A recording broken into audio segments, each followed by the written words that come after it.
The grief that made you psychic. Every loss opened a new sense. You didn't ask for this gift. It arrived unwanted, wrapped in black, delivered by hands that took more than they gave. While others spoke of silver linings, you were undergoing a more profound metamorphosis. Grief was not just changing your perspective, it was altering your perception. The first death cracked something open in you. The second widened the breach. The third, the one that brought you to your knees, finally shattered the boundary between worlds you once thought solid. What appeared to others as your unraveling was actually an unwilling initiation.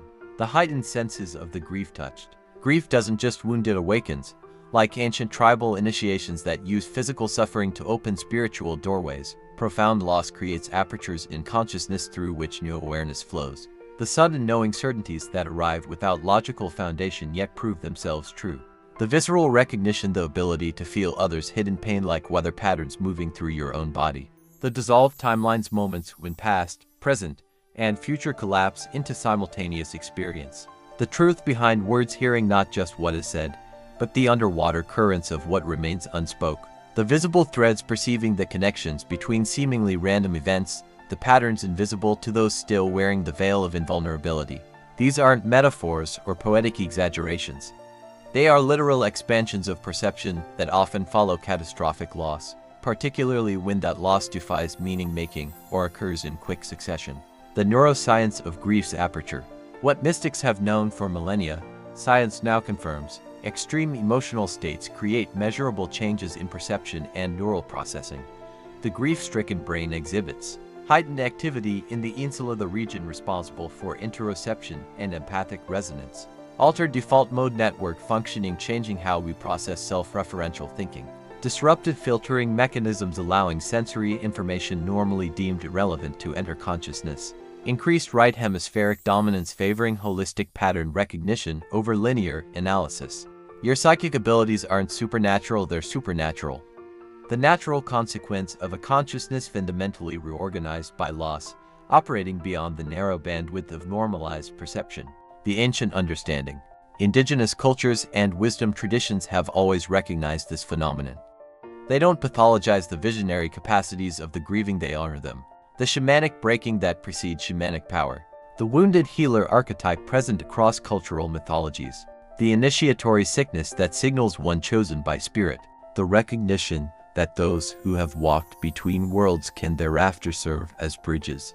What modern psychology labels as complicated grief or traumatic dissociation, traditional societies often identified as spiritual emergence, the painful birth of expanded awareness. The gifts hidden in the wreckage. The perceptual shifts that follow profound grief include radical presence. When future plans have been obliterated and the past becomes too painful to inhabit, an unexpected door opens into the eternal now where intuitive information flows most freely. The death of denial. Having faced what others most fear, pretense becomes both impossible and pointless. This ruthless clarity extends beyond your own life, allowing you to see through others' illusions without effort. Boundary dissolution. The ego structure, shattered by loss, rebuilds with more permeable borders. Information that others would filter as not self flows through, bringing insights that seem to come from elsewhere. Pattern recognition beyond logic. Your unconscious mind, processing grief, works overtime, making connections your conscious mind would miss, delivering them as intuitive flashes rather than reasoned conclusions. Enhanced emotional resonance. Having inhabited emotional extremes, you become a tuning fork for subtle variations in the emotional fields of others, sensing shifts they haven't yet acknowledged even to themselves. When the gift feels like a curse, this perceptual expansion comes with profound challenges. The overwhelm information without filters becomes a sensory flood. The isolation, seeing what others cannot, means living partially in a world they don't inhabit. The disbelief, having your perceptions dismissed as imagination or projection. The responsibility, knowing things about others they may not be ready to know about themselves. The integration struggle, learning to live between worlds without fragmentation. This is why so many who develop these abilities following loss initially experience them as burdensome rather than beneficial, a cruel cosmic joke rather than a meaningful compensation. From curse to cultivation, transforming grief-induced perception from chaotic intrusion to coherent insight requires recognition. acknowledging these experiences as real perceptual shifts rather than imagination or madness. Grounding practices.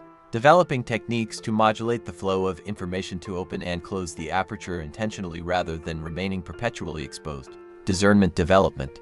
Learning to distinguish between genuine intuitive information and projection, between clear seeing and fear-based imagination.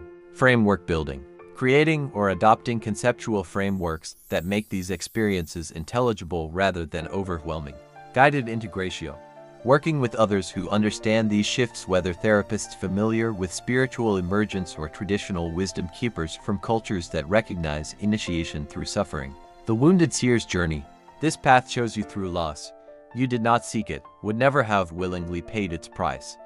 Yet here you stand, perception altered, awareness expanded, living between worlds.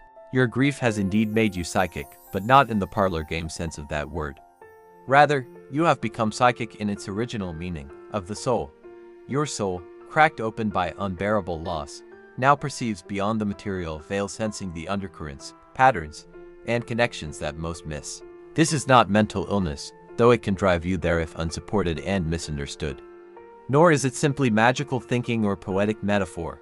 It is a genuine shift in consciousness documented across cultures and increasingly verified by neuroscience that often follows profound grief. The question isn't whether this heightened perception is real, but rather, what will you do with this involuntary initiation? Will you pathologize yourself, seeking only to return to the comfortable blindness of before? Or will you integrate these expanded senses as the survivor's gift, hard-won wisdom earned through unimaginable pain? Every loss indeed opened a new sense. Now comes the sacred work of learning to see clearly through tear-blurred eyes.